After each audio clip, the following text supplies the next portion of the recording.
துண்டி விநாயகரை நாம் இப்போது தரிசிக்கலாம். இந்த துண்டி விநாயகர் காசிமா நகரத்தில் இருக்கின்றார். பக்தர்கள் முதலில் இந்த துண்டி விநாயகரை தரிசித்த பின்னர் தான் காசி விஸ்வநாதரை தரிசிப்பது வழக்கமாக இருக்கின்றனர்.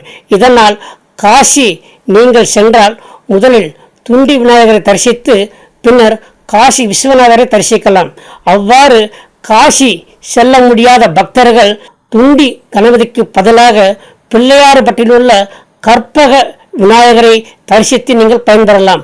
கற்பக விநாயகர், கற்பக விருட்சம் இவற்றின் அருகில் நாம் எதை நினைத்து வழிபடுகின்றோமோ அவை நிறைவேறும் என்பது ஐதீகமாக கருதப்படுகின்றது. இந்த கற்பக விநாயகர்கள் பல அதிசயங்களும் அற்புதங்களும் நிறைந்து காணப்படுகின்றன. அதாவது இந்த கோயில் குடைவரை கோயிலாக காணப்படுகின்றது. இந்த கோயில் 1000 வருடங்களுக்கு முன்பாக கட்டப்பட்ட கோயிலாக இன்றும் காணப்பட்டு வருகின்றன. அதோடு மட்டுமல்லாமல் இந்த விநாயகர்களுடைய தும்பிக்கையானது வலது பக்கமாக திரும்பி பக்தர்களுக்கு காட்சி கொடுத்தவர்களும் இருக்கின்றார். அதோடு இவருடைய கையில் சிவலிங்கம் ஏந்தியவாறு காட்சியளிக்கின்றார்.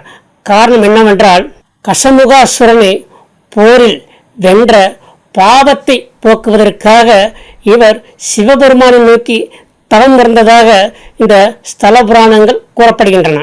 இத்தகைய அதிசய ஆலயம் மருதாங்குடி, கணேஸ்வரம், மருதாங்கூர் என்று பல பெருமைகளோடு அழைக்கக்கூடிய இந்த ஆலயத்தை இப்போது காணலாம், வாருங்கள்.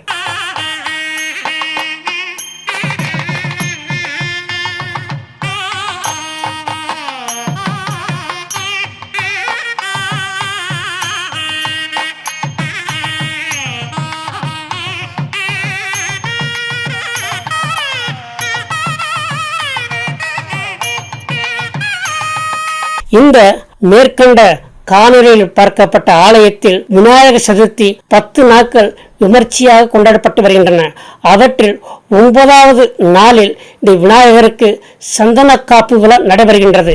இந்த சந்தன காப்பு விழா வருடத்திற்கு ஒரு முறை மட்டுமே இங்கு நடக்கின்றது.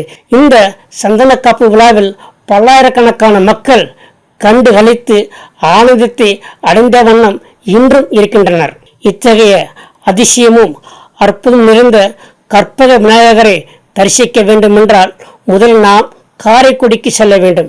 காரைக்குடியிலிருந்து பிள்ளையார்பட்டிக்கு சென்று பிள்ளையார்பட்டியில் உள்ள கற்பக விநாயகரை நாம் வழிபட்டு நினைத்த காரியத்தில் வெற்றி பெற்று எப்போதும் வளமோடு வாழ்வோம்.